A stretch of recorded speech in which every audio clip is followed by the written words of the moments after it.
आज का पवित्र बाइबल पाठ यहूदा की पत्री अध्याय 1। अभिवादन। यहूदा की ओर से जो यीशु मसीह का दास और याकूब का भाई है, उन बुलाए हुओं के नाम जो परमेश्वर पिता में प्रिय और यीशु मसीह के लिए सुरक्षित है।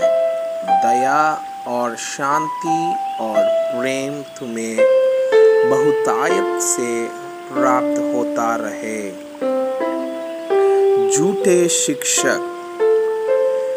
हे प्रियो, जब मैं तुम्हें उस उद्धार के विषय में लिखने में अत्यंत परिश्रम से प्रयत्न कर रहा था, जिसमें हम सब सहभागी हैं, तो मैंने तुम्हें यह समझाना आवश्यक जाना कि उस विश्वास के लिए पूरा यत्न करो जो पवित्र लोगों को एक ही बार सौंपा गया है, क्योंकि कितने ऐसे मनुष्य चुपके से हम में आ मिले हैं जिनके इस दंड का वर्णन पुराने समय में पहले ही से लिखा गया था।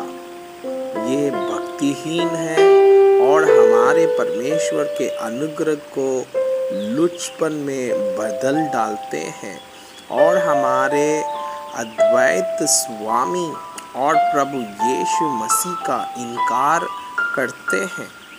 पर यद्यपि तुम सब बात एक बार जान चुके हो, तो भी मैं तुम्हें इस बात की सुधि दिलाना चाहता हूँ कि प्रभु ने एक कुल को मिस्र देश से छुड़ाने के बाद विश्वास न लेने वालों को नाश कर दिया। फिर जो स्वर्गदूतों ने अपने पद को स्थिर न रखा, वरन अपने निज निवास को छोड़ दिया, उसने उनको भी उस भीषण दिन के न्याय के लिए अंधकार में जो सदा काल के लिए है, बंधनों में रखा है। जिस रीति से सदोम और अमोरा और उनके आसपास के नगर जो इनकी नाई व्यभिचारी हो गए थे और पराये शरीर के पीछे लग गए थे, आग के अनंत दंड में पड़कर दृष्टांत ठहरे हैं, उसी रीति से ये स्वप्नदर्शी भी अपने अपने शरीर को अशुद्ध करके और प्रभुता को तुच्छ जानते हैं और ऊंचे पद वालों को बुरा भला कहते हैं। परंतु प्रधान स्वर्गदूत मिकाईल ने जब शैतान से मूसा की लोथ के विषय में वाद विवाद करता था, तो उसको बुरा भला कह के दोष लगाने का साहस न किया, पर यह कहा कि प्रभु तुझे डांटे।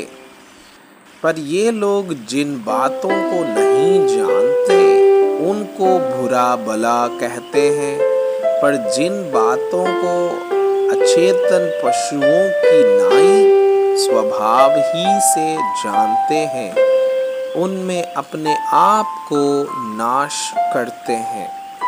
उन पर हाय कि वे कायन की सी चाल चले और मजदूरी के लिए बिलाम की नाई भ्रष्ट हो गए हैं और कोरहा की नाई विरोध करके नाश हुए हैं। यह तुम्हारी प्रेम सभाओं में तुम्हारे साथ खाते पीते समूह में छिपी हुई चट्टान सरीके हैं और बेधड़क अपना ही पेट भरने वाले रखवाले हैं। वे निर्जल बादल है जिन्हें हवा उड़ा ले जाती है। पतझड़ के निष्फल पेड़ हैं जो 2 बार मर चुके हैं और जड़ से उखड़ गए हैं। ये समुद्र के प्रचंड हिलकोर हैं जो अपनी लज्जा का फेन उछालते हैं। ये ढावाढोल तारे हैं जिनके लिए सदा काल तक घोर अंधकार रखा गया है।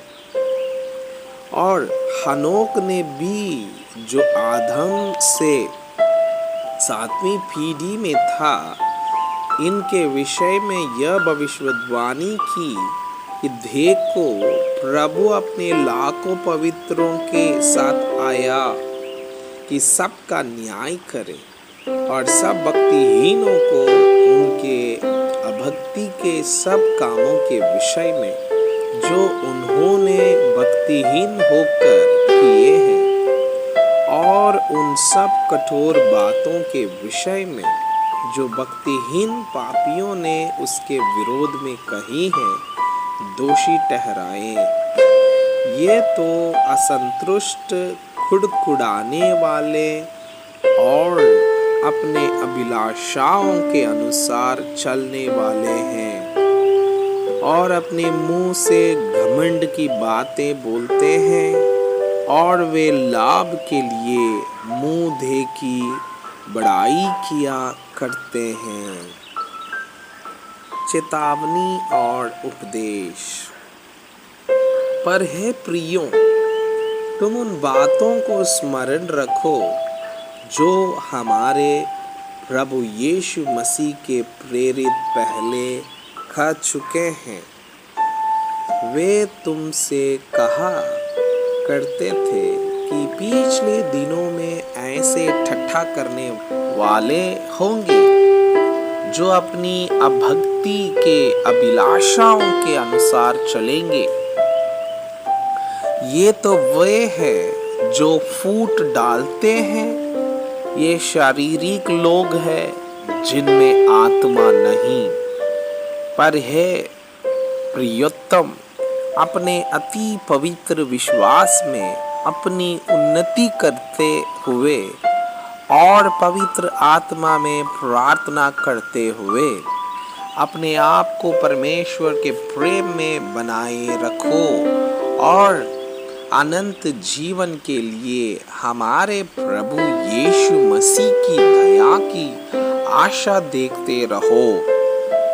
और उन पर जो शंका में है दया करो और बहुतों को आग में से झपट कर निकालो और बहुतों पर भय के साथ दया करो। वरन उस वस्त्र से भी घृणा करो जो शरीर के द्वारा कलंकित हो गया है।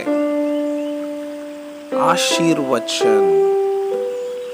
अब जो तुम्हें ठोकर खाने से बचा सकता है और अपनी महिमा की भरपूरी के सामने मगन और निर्दोष करके खड़ा कर सकता है, उस अद्वैत परमेश्वर हमारे उद्धारकर्ता की महिमा और गौरव और पराक्रम और अधिकार हमारे प्रभु यीशु मसीह के द्वारा जैसा सनातन काल से है, अब भी हो और युगानुयुग रहे।